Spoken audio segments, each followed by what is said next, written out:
Amen.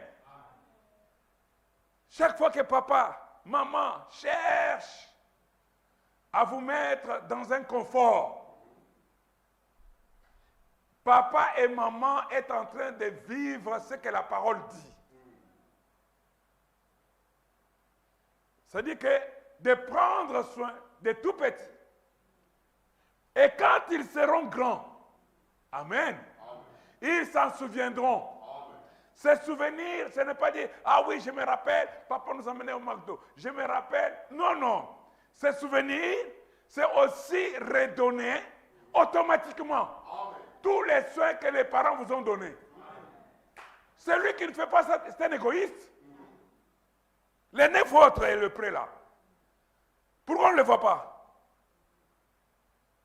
Tous étaient guéris. Tous ils ont bénéficié de la même grâce. La grâce de la guérison.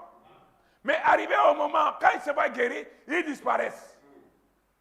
Apprenez à faire marche arrière vers celui qui vous a béni. Amen. Dieu aime les gens qui sont reconnaissants. Jésus savait que je vais leur dire d'aller se présenter au sacrificateur. Mais le Seigneur savait qu'ils seront guéris en chemin. Et le Seigneur savait qu'il n'y aura qu'un qui va revenir.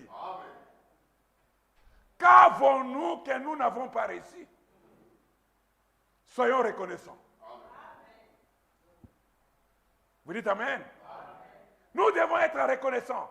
Et ça devrait même être une culture de famille. La famille chrétienne.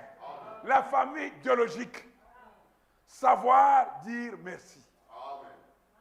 Savoir apprécier ce que Dieu nous donne chaque jour. Merci Seigneur. Vous savez, David un jour il se réveille, il regarde, dit, je te loue Seigneur. Yes, puisque tu m'as fait une créature merveilleuse. La reconnaissance.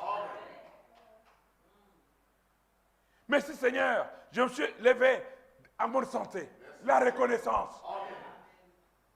Merci Seigneur, tu m'as donné des parents chrétiens qui m'ont enseigné ta voix. La reconnaissance. Père, nous vivons dans un monde des ingrats. Vous verrez quelqu'un qui n'a rien fait pour toi. Mais il veut que, quand tu es béni, il veut que la gloire lui revienne à lui. C'est comme si tu n'as jamais prié pour la chose que Dieu t'a béni. Ou peut-être que quelqu'un d'autre à part lui n'a pas prié pour toi.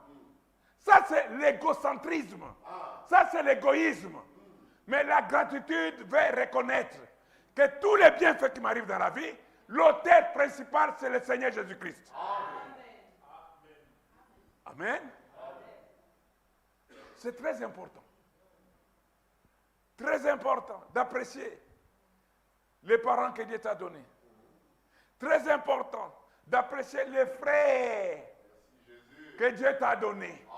Très important d'apprécier les sœurs que Dieu t'a données. Je parle des frères, des sœurs, des parents biologiques.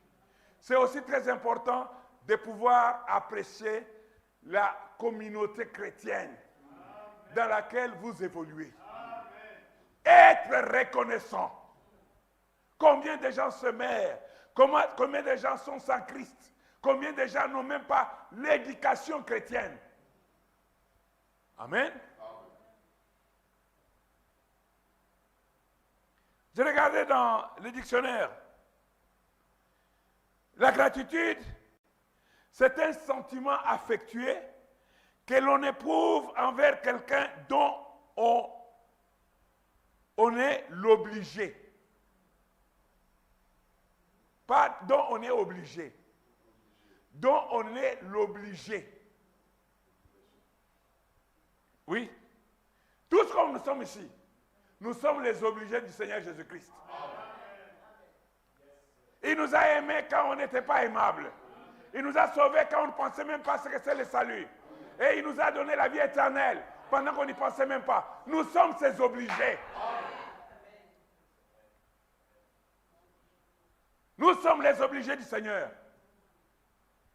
Dieu, en t'envoyant sur la terre, il t'a fait faufiler au travers des familles, des francs-maçons, des roses chrétiens, des fétichistes, de toutes ces personnes. Et il t'a aiguillé dans une famille chrétienne.